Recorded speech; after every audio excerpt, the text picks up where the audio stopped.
Speedweek 95, 9 days of action shooting in the hills of Southern California. This year, it was a gathering of champions, with both John Pride and Mickey Fowler shooting the West Coast Cup Challenge, the NRA Action Pistol event. Pride and Fowler finished 1 and 2 in last year's Bianchi Cup Nationals, and they did it with semi-autos in what has for years been a revolver-dominated sport. In the old days of the Bianchi Cup, 45 automatics are what dominated the match. And then the 38 Special revolvers dominated it until really the late 1980s, and actually until last year, I'd say. And then John Pride won the match, and I was second using automatics. And now we're going to see probably a thundering herd of people going over to automatics. Here they come. Right. Now, I wouldn't say it's better. It's better for some people, but it's not as good for others. Fowler and Pride's matched guns are Caspians built by John Nallen with switchable sight bases for their Tasco scopes to set the lead for the mover, and out front a barrel shroud and wings for the barricade stage. The auto's primary advantage is the light trigger pull when shooting the mover. All you have is a couple of thousandths of movement, so you can finish your shot and wait till the last second to get that shot out.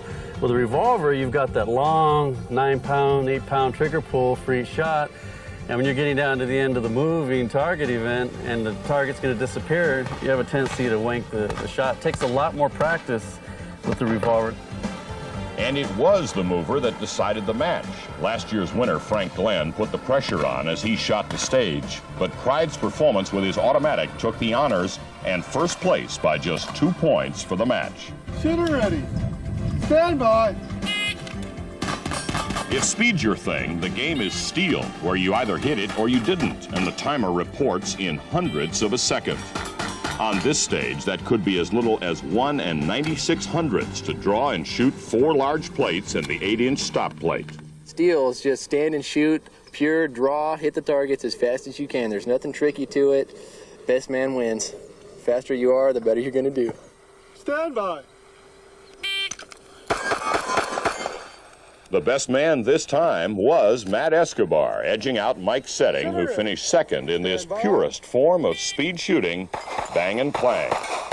Or how about boom and clang? Shotgun steel, put him down again for the fastest time. Here's Bill Looper working his way to a quick win in the open class. In rifle, Matt Burkett was the quickest at killing balloons with his AR-15. Speedweek also hosted the USPSA Area 2 match for fans of run and gun. Rob Latham was in the thick of it, showing his form as the current limited national champion. But the guy who has been very hot so far this year is Todd Jarrett, and he was on his way to the top at Speedweek, beating Jojo Vadones for the unlimited title and edging Arndt Meyer in the limited class. Want more champions? How about Michael Voigt, 3-time IPSC 3-gun champ, who was in demand as a partner in the Team 3-gun event. Green.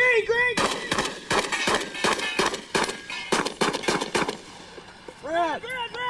The order of pistol, rifle, and shotgun was unknown until the range officer threw out the first colored ball, and the stock plate for each stage threw another colored ball to start the next team member. It was the combination of Michael Voigt, Mike Setting, and Bill Looper who took the money and the title to promoter Yank Price's newest idea in sports shooting. And this may be his most creative idea, bringing in a drag race tree for the man-on-man shoot-offs. First, for even starts by classes of shooter. And yes, you could red light by releasing the button too soon to draw. But then it was handicap starts to even up the winners of each class in the finals. So much of shooting is competitive, and it's competitive in classes. And it just seemed like a natural to do a man-on-man with a drag racing tree. Nobody has done this before in shooting. Not to my knowledge, no. This was the first time. The guy I got the tree from said, "You want it for what?" What he wanted it for turned out to be the final face-off with B-class shooter Irv Stone going up against Grandmaster Michael Voigt. The handicap produced the first shoot-off title ever for a B shooter.